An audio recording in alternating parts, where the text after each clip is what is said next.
Hello, welcome to my video explaining the audition process for both admissions auditions and placement auditions for the Berklee College of Music. Now, if you're watching this video, and this is the fifth one, and you're binge watching a bunch of videos about auditions because you're stressed about your upcoming one, stop watching this video and either start practicing or just do something to calm yourself down because you're going to be fine. Don't worry about it. If you've practiced your piece for long enough, then you should be good. There's no point watching all these videos to help you relax anymore.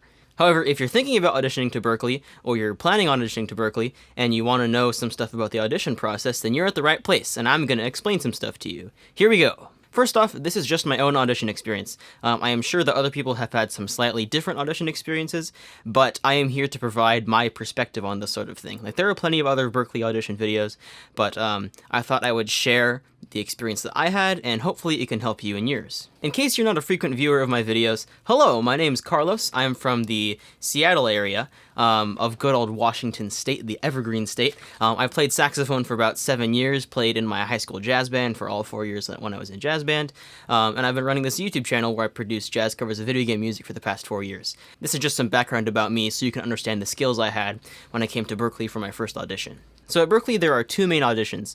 These are the admissions audition and the placement audition. Hopefully you can figure out what they mean by their names, but in case you don't, the admissions audition is for deciding whether or not to get into school, and the placement audition is what decides your ratings and what ensemble you can be placed into. I'll be going over the rating system later, but for now, this section of the video is going to cover the admissions audition. If you'd like to skip ahead to placement auditions, or you want to hear what my placement audition piece was, you can click the menu appearing on the screen over here. It's clickable, try it. Or if you're on a mobile device, use annotations or use the, I'll have timestamps in the description that you can click to get to the part of the video. The admissions audition has several key components to it. Most of these are available on the Berklee website, but I will be going over them right now. At your audition, you're going to be playing for a couple members of the Berklee faculty.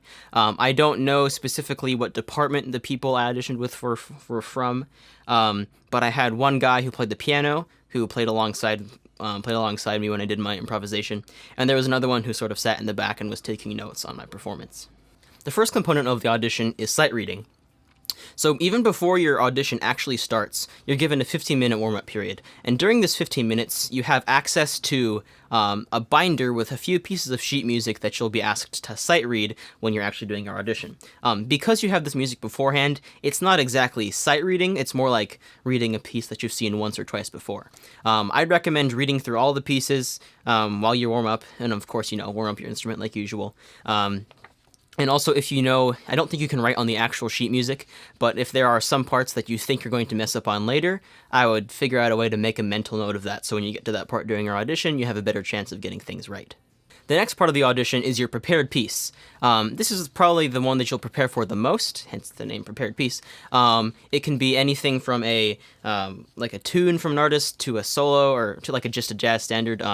I did a transcription of a solo. I think that's a pretty good thing to do for jazz musicians because that shows, technical prowess and also being able to copy the sound of somebody else. You can also do original songs, but some of the instructors here have recommended that you really not do that because it's harder for them to gauge how much you know or your abilities if you play a song that is written by you, because your own writing style might cause limitations for you, if that makes any sense. But so, try a piece that's been done by somebody else before. Some advice on picking this specific tune: don't play something fast that you can't play. It's better to play something a little slower that you can play a bit more expressively and show that you really have control over your instrument. Also, don't play something that you think they want to hear, because one, you really have no idea of knowing what they want to hear, and two, it doesn't really express yourself as much as you could be. Also, if you are welcome to use backing tracks, but I would recommend loading them onto your phone or a CD beforehand, just because you don't want to stream a YouTube video in the audition room, because it could buffer and that could mess up your things a lot, so be aware of that. The next thing you're going to have to do is a rhythmic exercise. Basically what happens here is the one person will clap a rhythm to you, and you have to clap it back. At least that's what I had to do. It started off pretty simple, and it got increasingly difficult, but overall it wasn't too bad as long as you have a decent short-term memory and you're pretty good with rhythm. To practice this, I'd recommend using like there were these rhythm method books that just have like a single line and then there are a bunch of rhythms listed. So, pick up one of those, go through it, clap out all the rhythms, make sure you get everything right, and then just be prepared for whatever rhythms might come your way during that. Similar to the rhythmic exercises, there are also melodic exercises. So for me, they started off with like a 2-bar piano melody. It started off pretty scalar and like in a major key, pretty easy to play back. They'll play it for you on piano, and you can play it back on your own instrument. So I had to transpose because I played saxophone, but it's basically a test to see how well you can play by ear.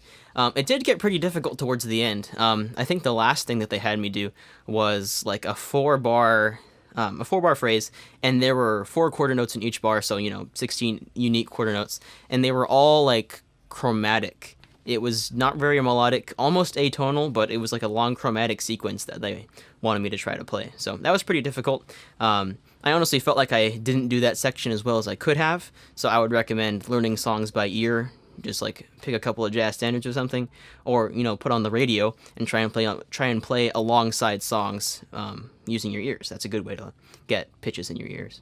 The next thing you'll have to do is a bit of improvisation.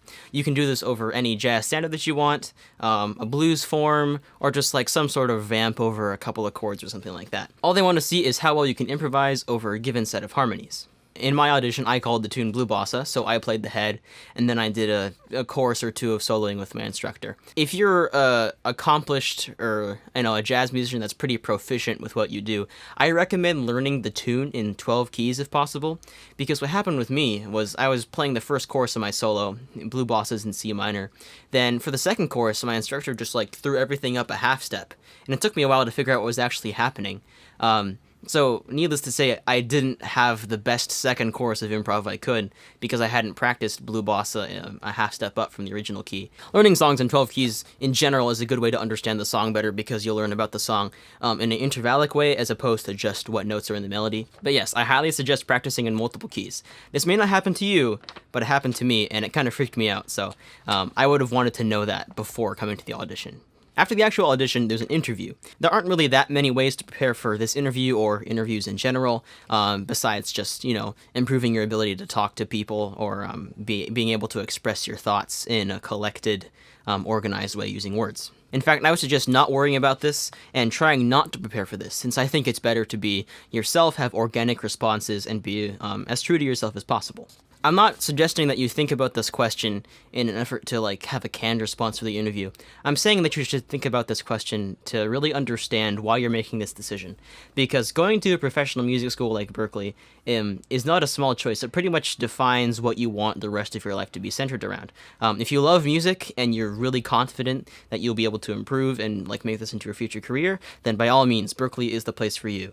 If you're having a tough time answering this question, do some deep thinking, think about your priorities and what you want your life to be. I can't answer this question for you, but do some thinking, and I'm sure you'll come up with something or find something to do with that question. It's a difficult one. So that's everything that's covered. So that's everything in the admissions audition. Now for the placement auditions. These exist to give you a rating, and your rating is used to help place you into the appropriate ensemble when you get to Berklee. There's no interview component with this one, and at least for me, there were no rhythmic exercises or melodic exercises. There very well may be for you, so I'd still, practice your abilities at doing that sort of thing, but I didn't have that specific experience. Even though there's no specific interview for this, you'll probably end up talking a little bit with the faculty members that'll be present at your audition too. So, be prepared to engage in some small talk with them, talk about some of your own musical experiences. Anything that might come up is fair game.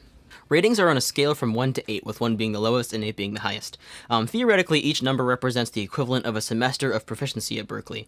For example, if you have an overall rating at 3, your skills are about similar to what a third semester Berklee students should have. At least that's what I heard from one of the department chairs. Your overall rating is the rounded average of 4 components. All these components are graded on a 1 to 8 scale during your placement audition. These include sight reading, instrumental skills, improvisation, and rhythmic interpretation. You can find out more information about these specific skills over on the Berklee website, which I talked about before, but it's a really helpful resource because it's Berklee. Berklee. I also want to say that ratings do not define you as a musician. It is very, very difficult to quantify how good you are as a musician or even your ability as musicality. If you happen to get a low rating, don't like get depressed about it. Instead, use it as motivation to say, oh look, I have this rating now, and I would like to have a rating that's maybe 1 or 2 higher by either next semester or next year. And then use that as a way to work on your own abilities to get better, because that's what we're here for. Also, don't post your ratings online, boast about them or share them around. Berklee isn't about musician-to-musician competition. It's a place for collaboration and a way to, like, you know, meet people and help grow the music industry overall. The placement audition occurs during orientation week, which is about a few days after you first move onto campus. You'll play for a few faculty members of the specific department that your principal instrument is in. Because my principal instrument is tenor sax, I played for a couple faculty members of the woodwind department, as you would expect. Overall, the actual audition is pretty similar to the admissions audition. You can even play the same piece if you want to. There are no restrictions regarding that. The one main difference, I would say, is that the sight reading is actually on the spot this time. There wasn't any provided time to warm up. It was your job to show up early and warm up for that. But they didn't give you access to those pieces ahead of time. So, you know, it's legit sight reading. After your audition, you'll probably end up speaking with your department chair, where you can express any preference for an ensemble or a private teacher. So I'd recommend researching the teachers that are at Berklee and seeing if there are any that would suit, you know, your particular style, or if there are any teachers that are similar to what you want to become later down your musical career. That is all I've got to say about placement auditions. Again, just my experience, so things may be a bit different for you. If you got any questions, leave them in the comments below. I'll try and answer them the best I can. All that I've got left to show you guys is a recording of me playing my piece for my placement audition. This is not the actual one that the faculty members heard. This is just me recording it later on. This is a Michael Brecker saxophone solo on the track Strap Hangin' from his 1981 album, which is called Strap Hangin' as well. Thanks for watching the video. I hope you've learned something, and I hope you enjoy my performance.